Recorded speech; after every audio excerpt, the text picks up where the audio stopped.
Hello. This, as I promised, this week I'm just gonna talk to you a few times about various companies I've worked for in the international sphere and kind of some of the lessons that I kind of learned from there, the anecdotal things that some of them may have shown up in the text. A lot of them probably don't, right?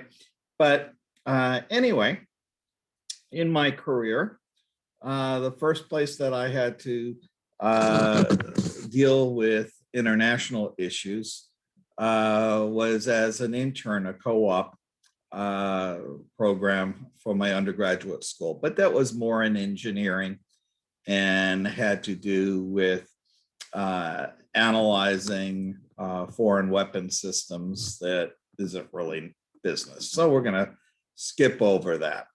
Okay. Then I ended up working for AT&T a number of years, but all of that work was domestic.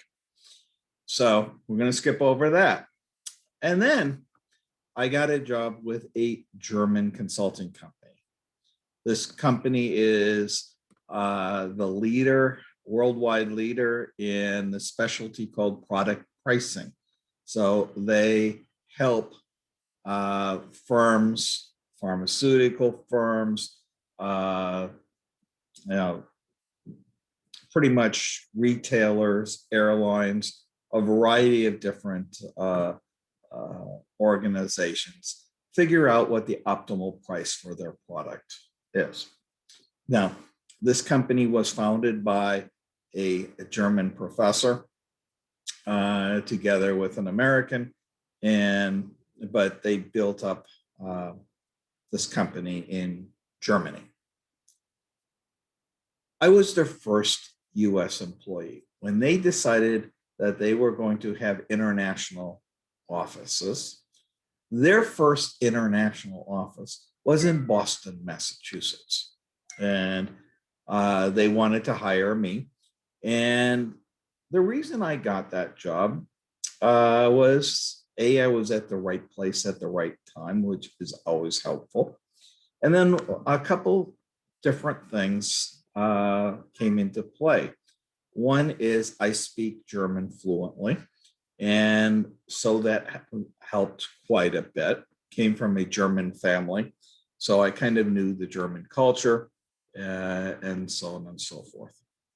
Now, interestingly, one of the other things that made me very attractive as an employee for them was the fact that I had a PhD, a doctorate. Okay. Now, this is the first thing that I want to point out is very, very different in the business world in Europe, in Germany in particular, and here in the United States, right? If I go back at this point, it would have been about 8 years prior when I had started with AT&T. We had at AT&T a performance appraisal system that roughly worked like this.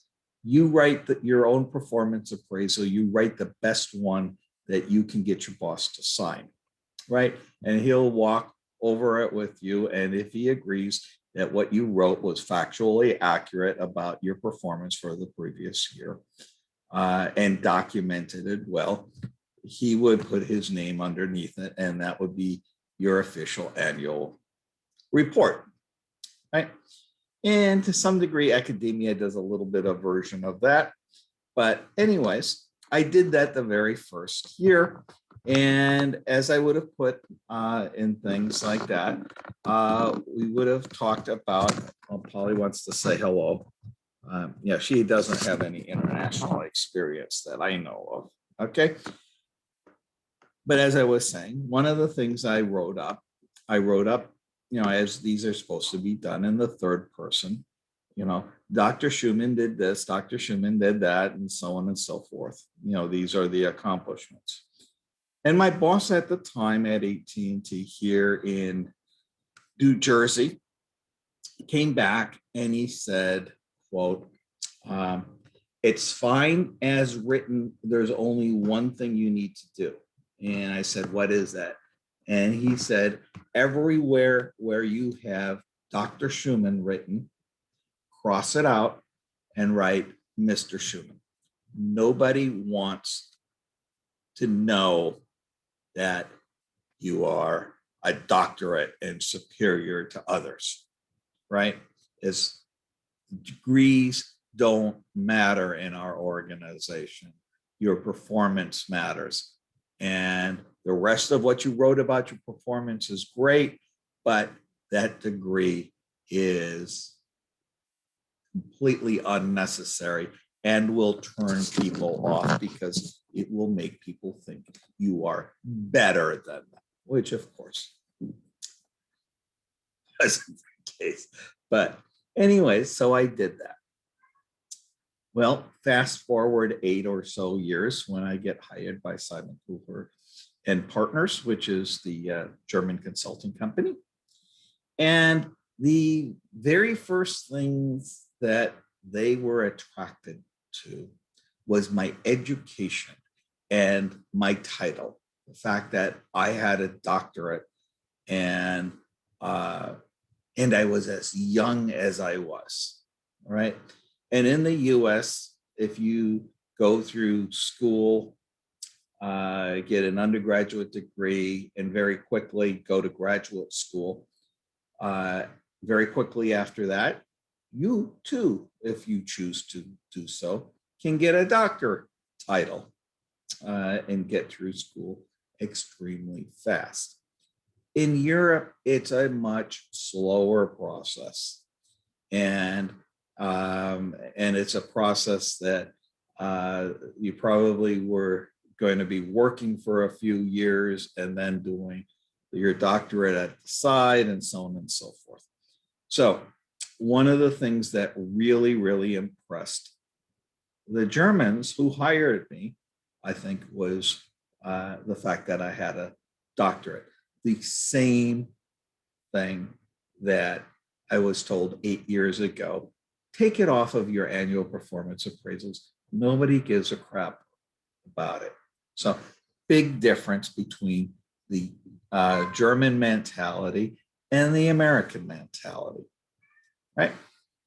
So, so that's one of the first differences.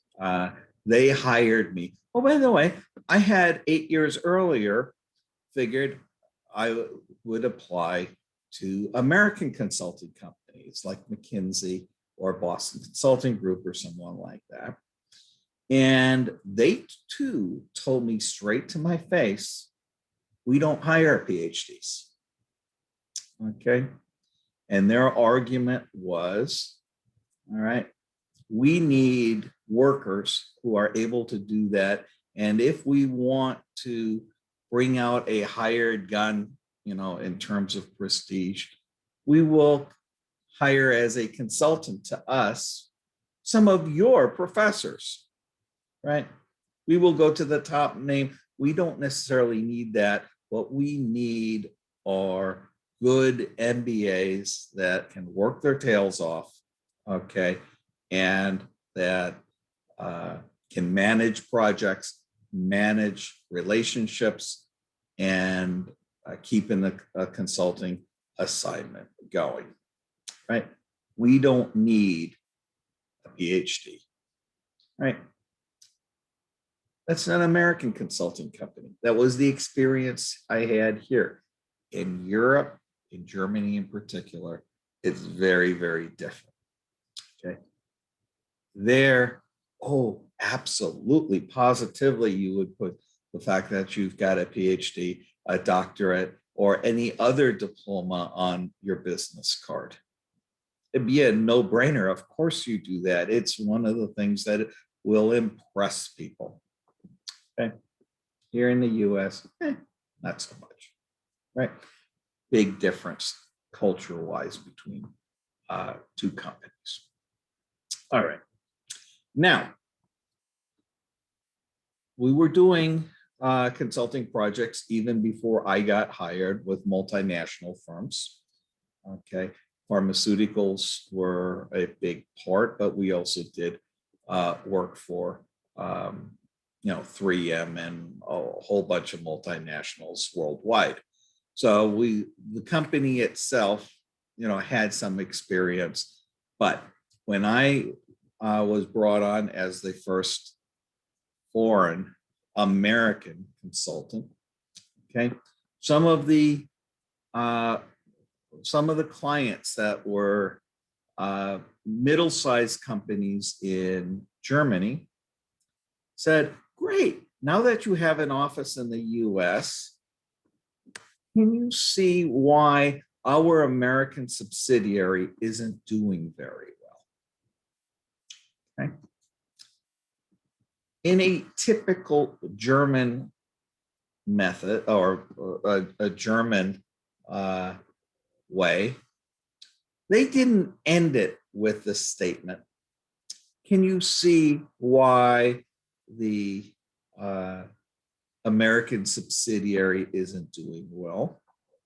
They continued on with the statement that said, there is no reason why they shouldn't be doing well because the formula works here just fine.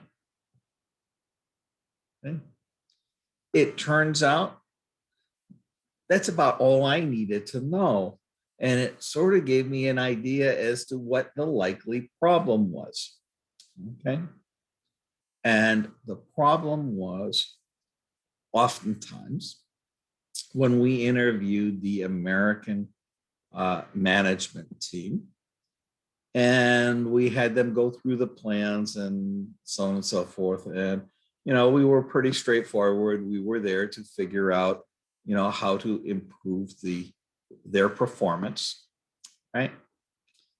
And we ran into these managers who were, in almost all cases, Americans, okay? And they all told us almost to a T, well, we wanted to do these following things, like this advertising campaign or develop a new product for this very niche and so on and so forth. And in their words, every time that we suggested it and asked for approval and asked for funding from our parent company in Germany, we always get the same answer. That's not necessary. We don't do that here, okay? And we don't do that here and it works just fine. So there is no reason why you need to do it. And, that's not the problem. So continue to do it our way. Okay. It turns out doing business in Europe and doing business in the United States are very, very, very different. Okay. Now,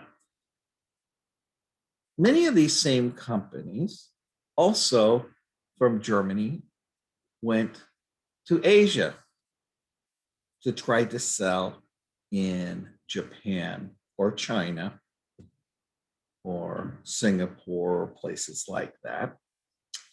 Okay.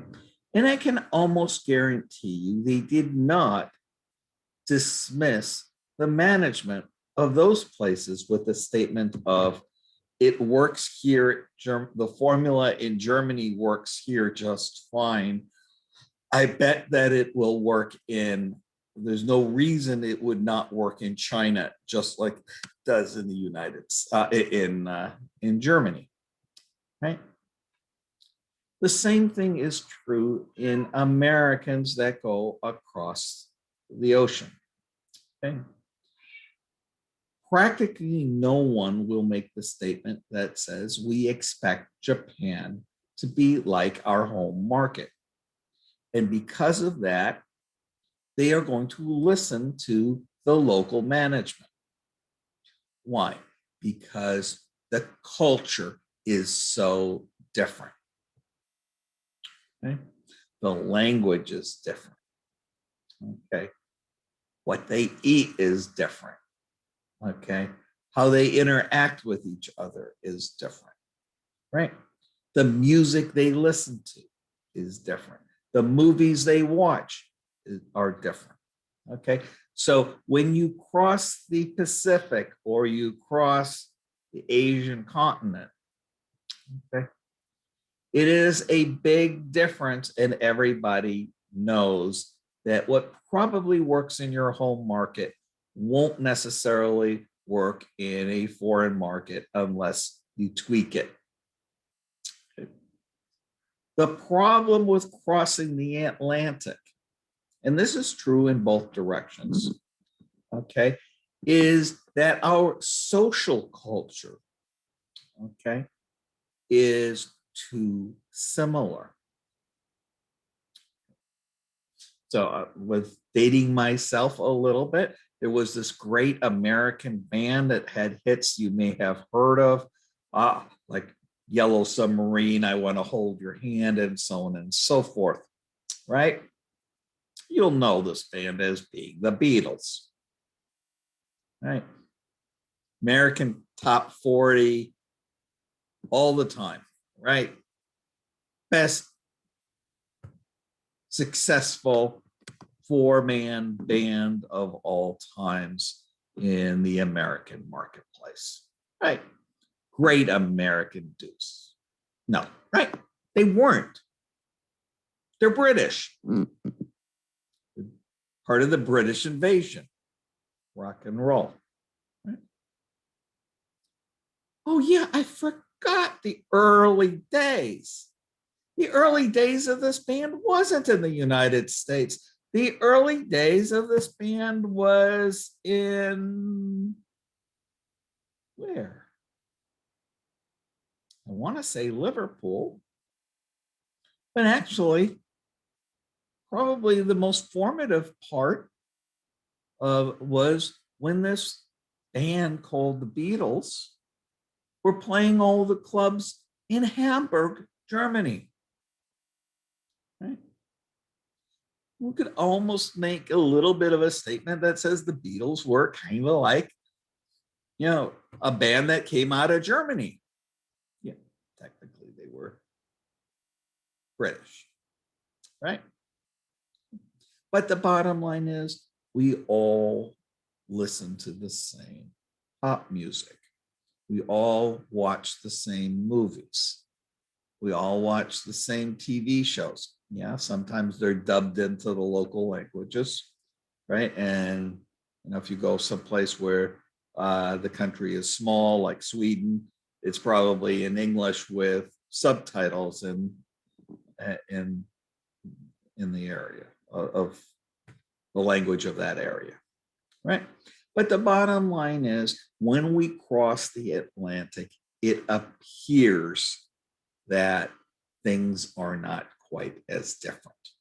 Now, for those of you who have in the past done the study abroad program, after you have immersed yourself in the country for a couple weeks, you start seeing the major differences that actually appear, but they get covered up. Right? So when we went into the American subsidiary and we got a laundry list of all of the things that they had been denied to do because the German parent company said no. Okay. When we looked at that and we compared it to our recommendations later, okay, they were almost identical. Okay. The reason the American subsidiary wasn't doing very well is because the German parent company did not recognize that what worked in Germany did not and would not work in the United States without being things very, very different than each other. All right. Here is one illustration of that. Okay, advertising. In the US, we are bombarded with advertising, right? And You see it in TV and so on and so forth. Well, our American subsidiary, or the subsidiaries of the German firms in America, were constantly saying to the Germans, you need to allow us to spend a lot of money on advertising. And the German response to that generally was, no, we don't. We don't spend very much advertising here in Germany. And the reason is because we built the best product. Right?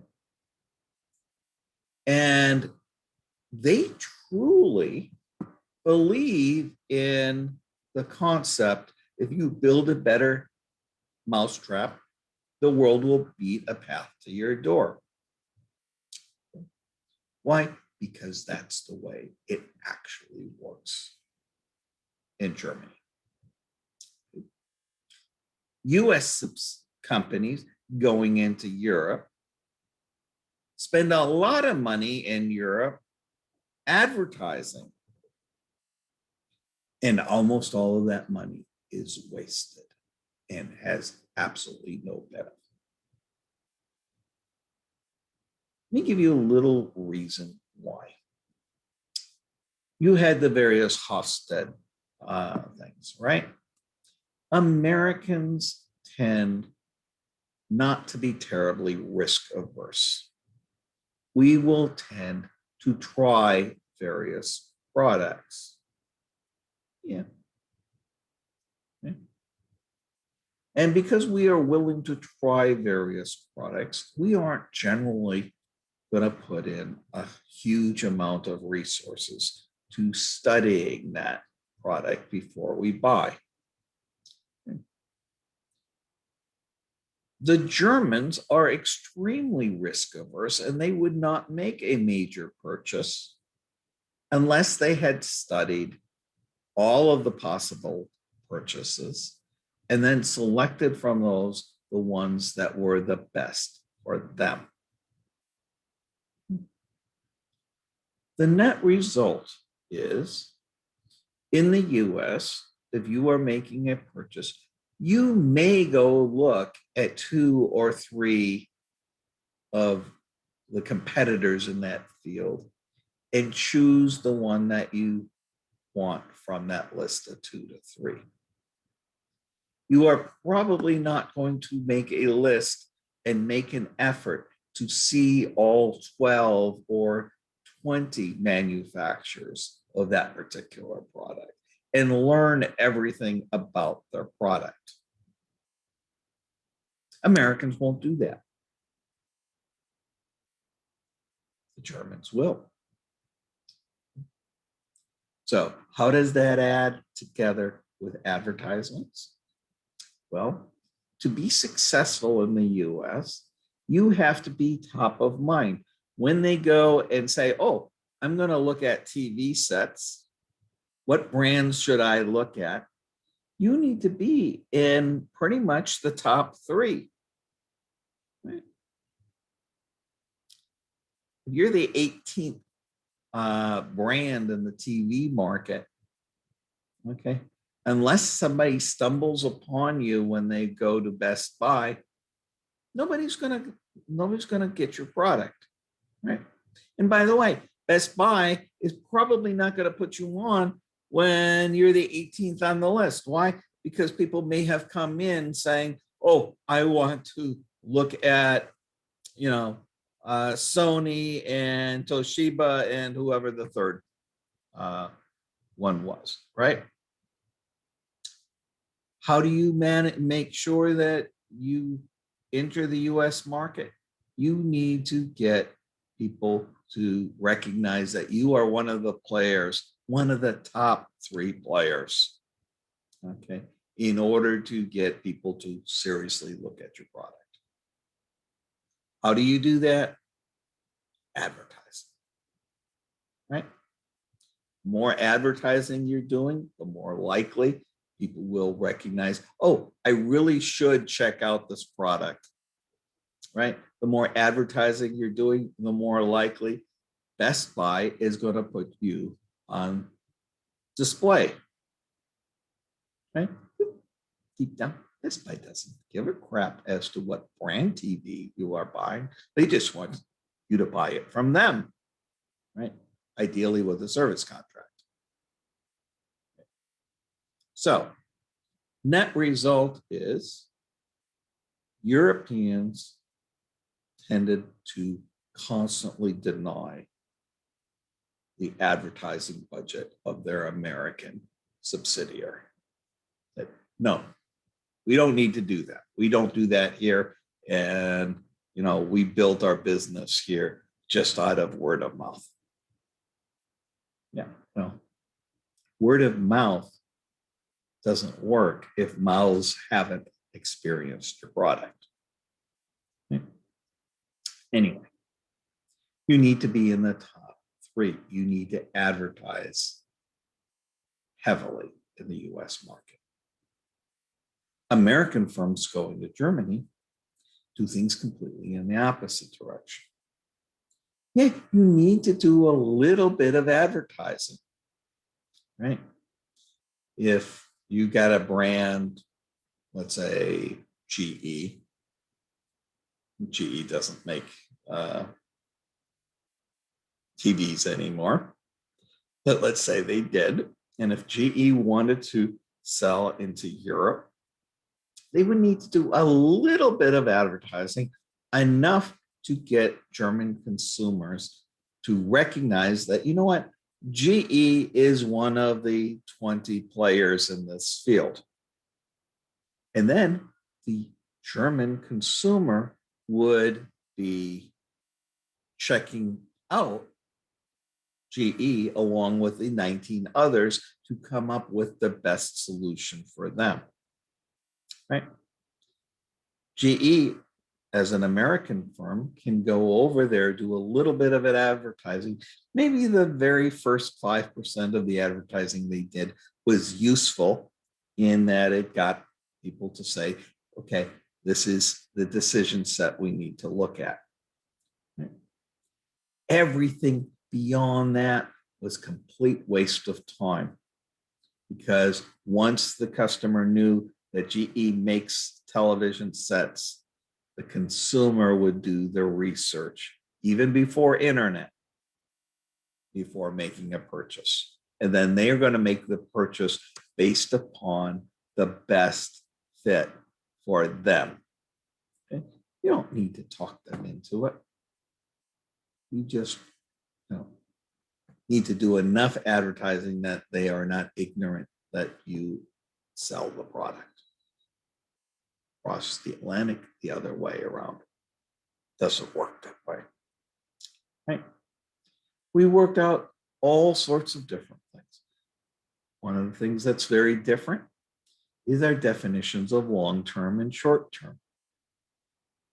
Our typical German will probably live in 4 homes during their lifetime. Okay? The typical American moves every 4 years. When the American buys a dishwasher, let's say they buy a Bosch, a German brand, okay, they may be willing, if they saw this brand at Lowe's or such, say, well, I've never heard of them. It looks like a good product. Let me try it. The Germans will look at that product and say, you know what? This is a product I'm going to be living with for the next 20 to 30 years.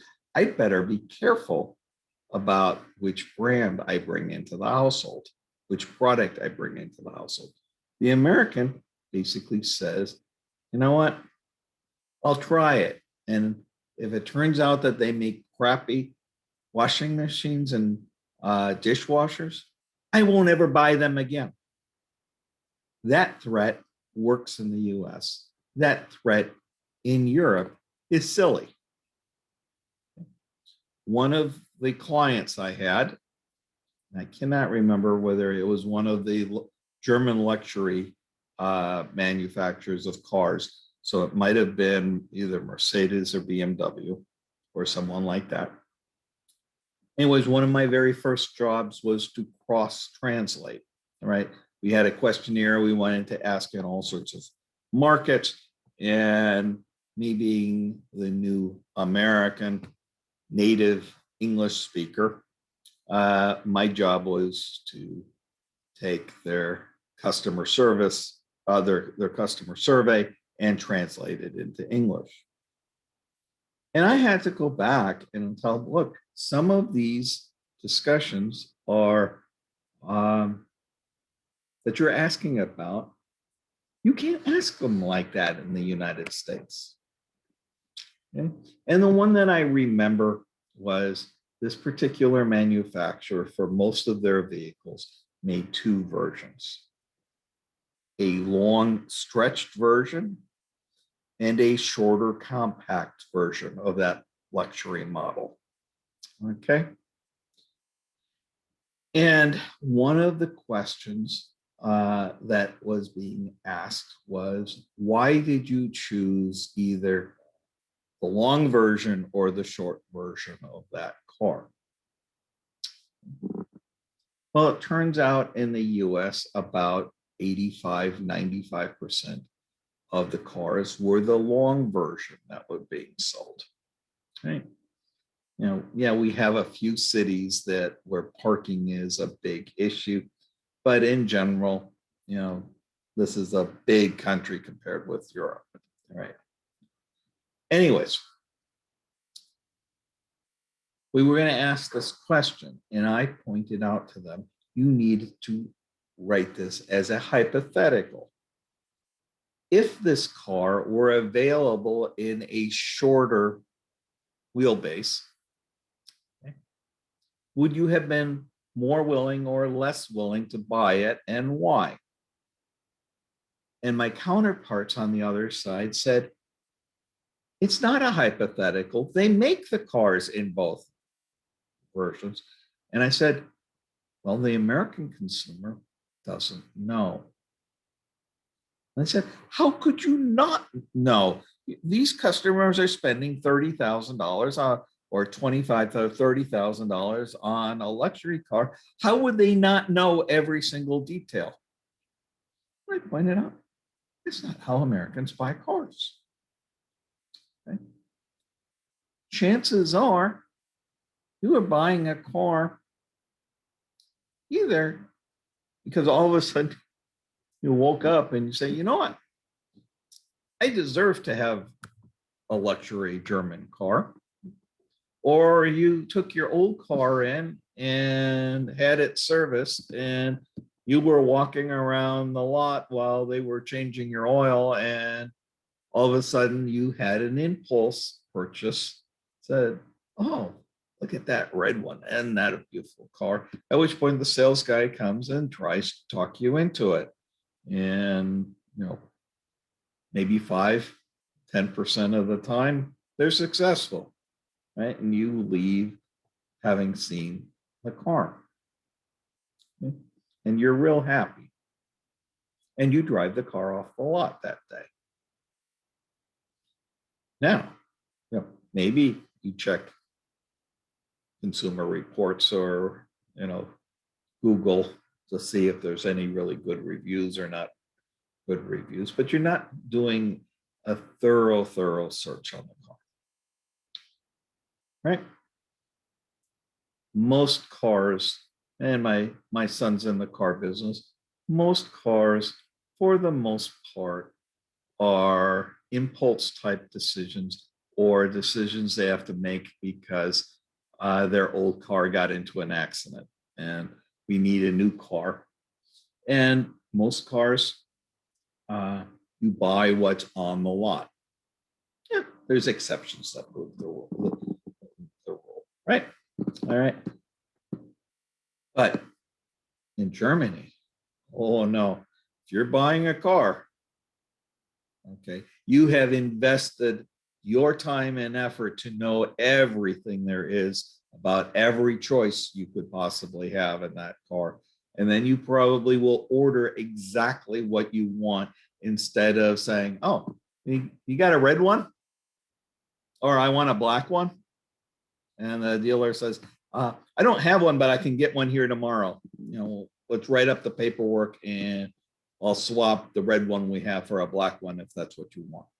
Yeah, okay, let's sign the deal.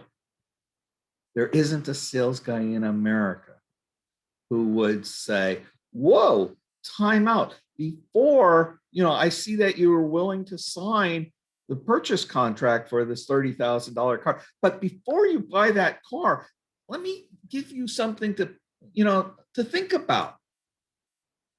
This car comes a little smaller in a shorter version. You want to go home and think about whether that makes more sense to you than the one that you are just about ready to sign, to buy? The answer is no salesman is going to do that. The sales guy is going to say, you want to buy it? Yeah. Let's get the paperwork done. You can drive it out of here. Right. That mentality is so different in the United States and in Germany. The way business is conducted is completely different. It's as different going to Europe, but it's a lot more dangerous going across the Atlantic than it is to cross the Pacific, because when you cross the Pacific, the rules at home don't apply. When you cross the Atlantic, you believe that the country you're going into is very, very similar to your own, which oftentimes it is not. All right. Anyways, that was kind of one or slightly more than one things I wanted to talk about things I learned while in one of my previous jobs. Okay. And what we will do is next time I will talk a little bit about what I learned when I was global pricing director at GE and at GE Healthcare. And we'll do that tomorrow. And then we'll probably have another discussion about what I learned when, as a university professor, I taught summer school in summer campus at the University of Korea, and when I was on Fulbright in Albania. So that's kind of the plan for the rest of the day. I hope you found this to be an interesting discussion, and we will do more of it in the next couple of days. With that, I'm going to sign off. Bye-bye.